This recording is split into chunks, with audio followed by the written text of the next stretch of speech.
الدليل الأساسي للشيخ مهدي رجائي هي الشهرة والاستفاضة، أن بعلوي قد استفاض منذ القرن التاسع، وهذا عنده يكفي لتحديد أن عبيد ابن لأحمد، وهذا خطأ جدا. ومن هذا أيضا نعلم بأن الشيخ مهدي الرجائي لا يفهم علم الفقه، حيث إن علماء الفقه مثل الإمام الشافعي وغيره يشترطون أن يكون للشهرة عدم الدافع. قد اعترف الشيخ مهدي الرجائي في هذه المقابلة بأنه لا يوجد كتاب واحد من كتب الأنساب والتاريخ من القرن الرابع إلى التاسع يذكر أن عبيد ابن لأحمد بن عيسى.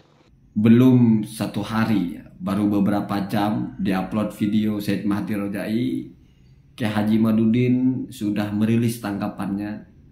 Yang pertama versi tulisan, yang kedua versi suara ya.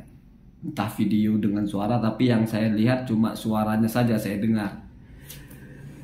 Kedua tanggapan ini sama-sama ada bagian-bagian yang agak-agak ya. Kalau versi tulisan itu yang muncul di situ adalah dalilnya lucu. Kalau versi suara yang muncul di situ adalah Said Mehdi tidak paham fikih. Saya jadi ingat ketika beredar suratnya Gus Najih Maimun, tanggapan Kiai Haji Madudin, Najih tidak paham fikih. Jadi kalau kepada manuskrip tanggapannya palsu, kalau kepada ulama lain tanggapannya tidak paham. Ini sudah menjadi pola ya. Pokoknya siapa yang berselisih ya tidak paham, kalau enggak ya palsu. Sebelum itu saya ingin menyampaikan satu pesan penting kepada Kiai Haji Madudin, bahwasanya sebetulnya video itu diupload bukan dalam rangka ingin membantah tesisnya Kiai Madudin. Kenapa? Karena kalau hanya untuk itu kan sudah sering, video itu kan seperti mengulang apa yang sudah pernah ditulis. Sudah dalam bentuk takrir kan sudah pernah itu. Walaupun di versi video ini mungkin lebih lengkap dari penjelasan itu. Apa sih pesan penting dari video itu? Ini bicara masalah kelas Kiai Haji Madudin ya. Jadi orang selevel saya aja, YouTuber kecil yang bukan siapa-siapa, saya tahu kalau mau bicara masalah nasab ya dengan pakarnya. Kalau Kiai Haji Madudin pernah bicara nasab dengan siapa? Di podcast Bang Haji Romai Rama gitu, atau di podcast Pada Suka gitu. Pernah diskusi dengan siapa? Pernah mencoba ingin tahu itu mencarinya dengan siapa? Nah ini kan kelas namanya. Itu sebetulnya yang hanya ingin saya kasih tahu. Judul pertamanya kan sudah saya jelaskan. Begini kalau mau bicara nasab, pakarnya masih ada. Dan kalau bicara kelas lebih spesifik lagi, Said Mehdi itu rujukan Kiai Haji Madudin. Kiai Haji Madudin itu memakai kitab yang ditahqiq oleh Said Mehdi. Kalau nggak ditahqiq kitab itu, Kiai Haji Madudin tidak akan pernah tahu ada kitab namanya Asy-Syajarah Al-Mubarakah. Tidak akan pernah tahu ada kitab namanya Al-Muqibun. Bagaimana levelnya orang yang muhakkik ya, dikomplain oleh yang baca, terus dibantah, terus dianggap tidak paham.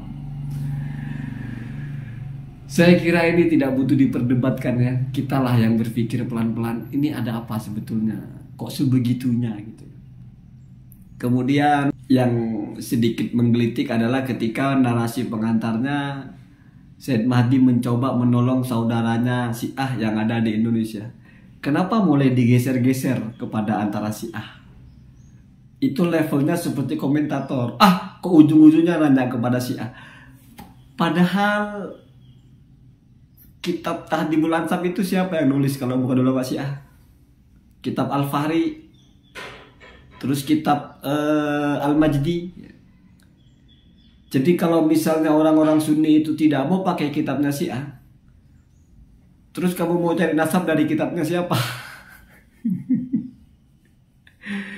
Dalam kaidah nasab itu, dalam kitab Al-Muqaddimah fi Ilmin Nasab kalau tidak salah itu, masalah nasab ini nggak berhubungan dengan manhaj akidah, manhaj apapun tidak ada hubungan. Karena nasab itu adalah sebuah informasi. Sebuah informasi ketersambungan seseorang. Justru kalau kita tarik kepada kaidah jarah wa ta'dil, kita anggap Sunni itu dengan Syiah ini berbeda. Ya, sangat rentan dengan ta'assub fit nih. Jadi kalau orang Sunni di mata orang Syiah salah, orang Syiah di mata orang Sunni salah. Dengan salah spektrumnya itu karena sudah berbeda secara mendasar misalnya, sehingga dianggap keliru.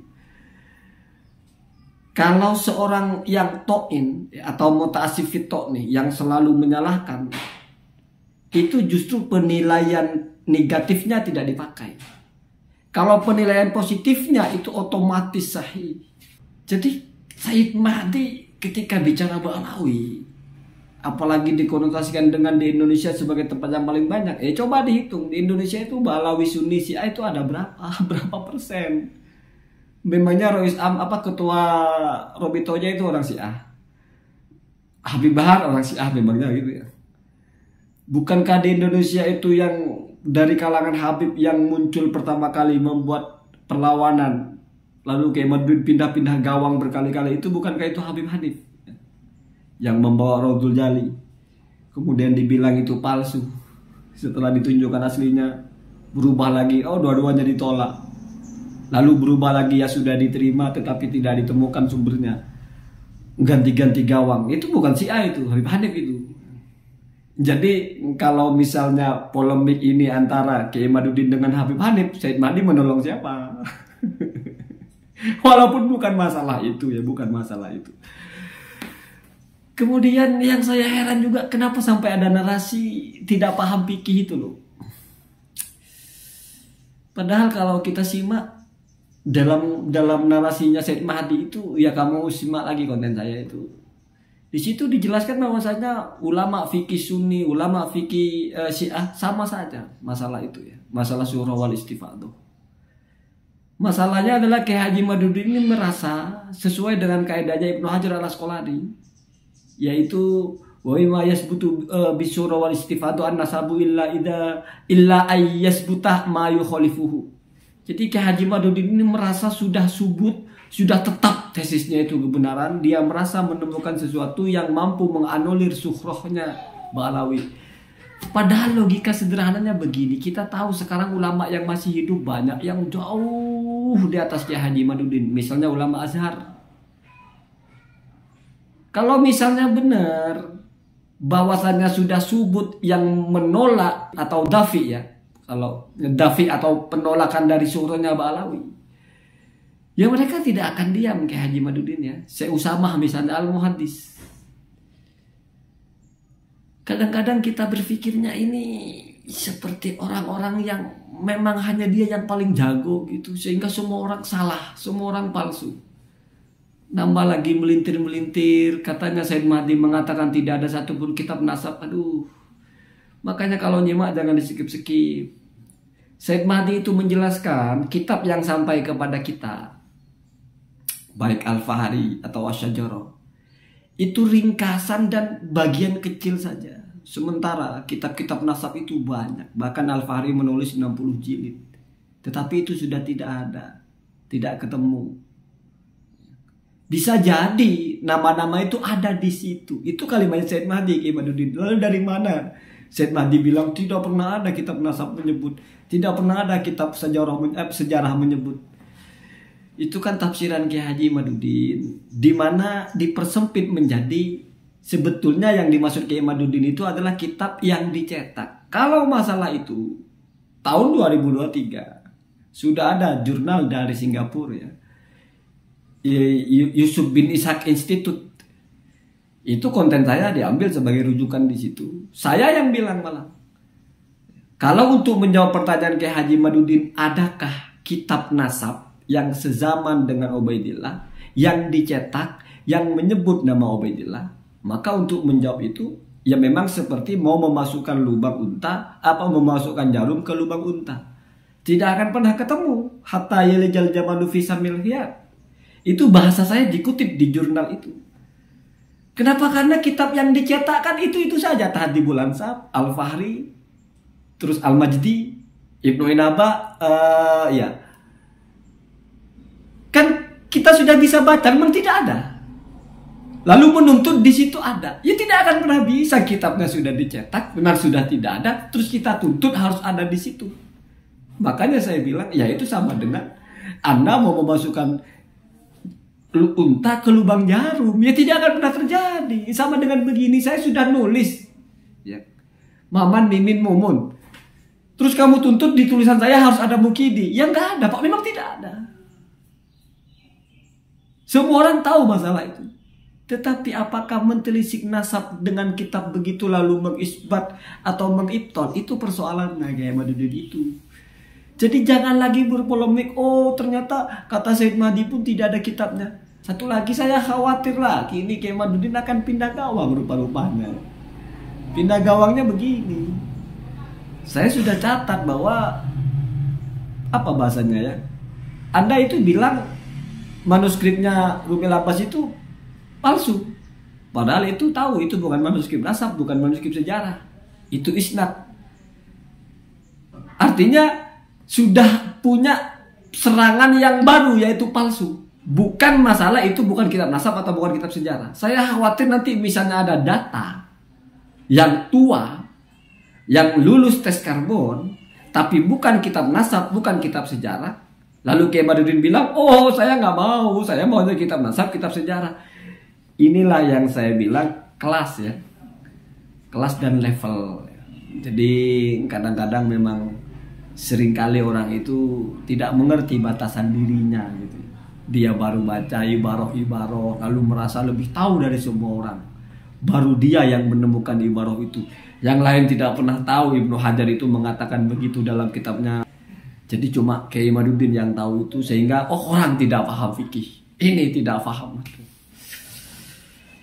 Padahal muridnya dari Ibnu Hajar al-Asqalani itu As-Sakhawi. Siapa yang lebih paham tentang teorinya Ibnu Hajar itu melebihi muridnya sendiri, yaitu As-Sakhawi. As-Sakhawi yang menuliskan. Makanya diangkat oleh Said Mahdi itu. Yang menyatakan Ba'alawi itu sebagai duriyah Nabi, ulama-ulama yang menjadi rujukan umat.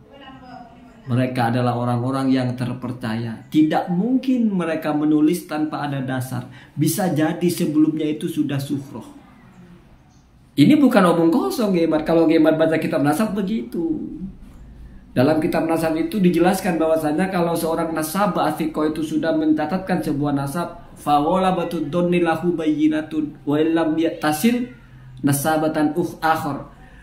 Kalau seorang nasabah itu, misalnya Syekh Murtado Az-Zabidi atau orang yang thiqah itu sudah menetapkan sebuah nasab, mungkin bagi orang lain tidak ada dalilnya, tapi dia itu secara wola batud donni itu mesti ada dalilnya.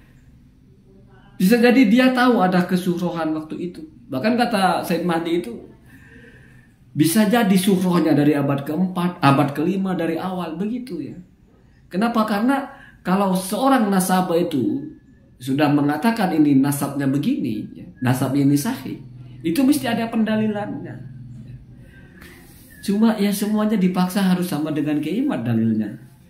Ya pada akhirnya Ba'alawi itu batal menurut keimat. Sementara sah menurut ulama-ulama nasab, ulama-ulama fikih, dan juga ulama hadis. Yang batal menurut keimat, entah sebagai ulama apa ya. Allahumma dina ada sabil.